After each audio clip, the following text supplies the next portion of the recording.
Last time ఒక వీడియోలో విన్నాను. మోస్ట్ ఆఫ్ ది లేడీస్ ఎక్కువ స్ట్రెస్‌కి గురయ్యేది, టెన్షన్‌కి గురయ్యేది పిల్లల వల్ల కాదంట, హస్బెండ్స్ వల్లంట. అది కూడా నిజమే కదా!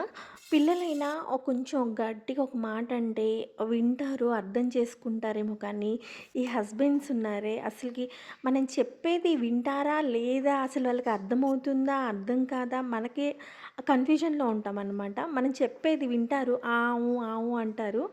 అప్పటి వరకు వీళ్ళు కామ్ అయిపోతారు. ఆ మాట అంటే ఆర్గ్యూ చేయకుండా అని వదిలేస్తారు తప్పితే, అది మైండ్‌కి ఎక్కించుకుంటారా మనం చెప్పేది అని కూడా మనకు అర్థం కాదనమాట.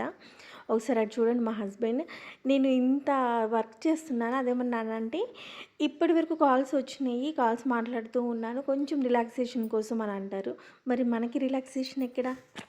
అలా అని వాళ్ళు హెల్ప్ చేయరని కాదు. హెల్ప్ చేస్తారు. ఎలా చేస్తారో తెలుసా? మా హస్బెండ్ అంటారు, "నన్ను యూజ్ చేసుకొని నాకు వర్క్ చెప్పు నేను చేస్తాను" అని అంటారు.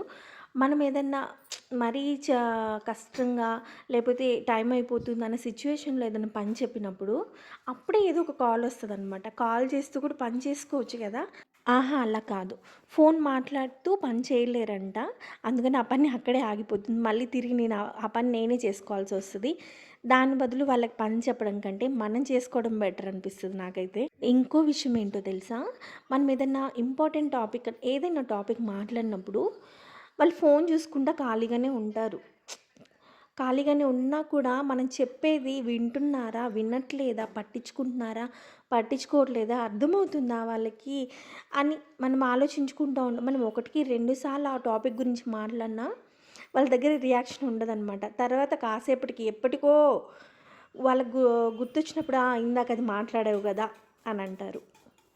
ఏం మాట్లాడతాం చెప్పండి? అందుకే ఇవి కొంచెం తగ్గించుకుందామని ఈ ఇయర్ నుంచి యోగా స్టార్ట్ చేశాను. లాస్ట్ 2 ఇయర్స్ బ్యాక్ కూడా నేను యోగాకి వెళ్ళాను. అప్పుడు చాలా ఫ్లెక్సిబుల్‌గా ఉండేది. యోగా, సూర్య నమస్కారాలు, యోగాసనాలు ఈజీగా వచ్చేసాయన్నమాట. 2 ఇయర్స్‌లోనే నా హెల్త్ చాలా చేంజ్ కనిపిస్తుంది నాకు. ఇప్పుడు యోగాసనాలు వేస్తుంటే పెయిన్ వస్తుంది. నాకు అర్థం కావట్లేదు. బ్యాక్ పెయిన్ యాక్చువల్లీ 2 మంత్స్ నుంచి బ్యాక్ పెయిన్ ఉంది నాకు. కొంచెం లైట్‌గా, మరీ ఎక్కువగా లేదు. దానివల్ల ఏమన్నా ఇబ్బంది అవుతుందా అని ఆలోచిస్తున్నా.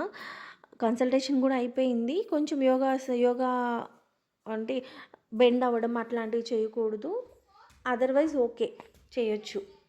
మన ఇంట్లో వాళ్ళని మనం హెల్తీగా చూసుకోవాలి అనంటే ముందు మనం హెల్తీగా ఉండాలి కదా! ఏమంటారు?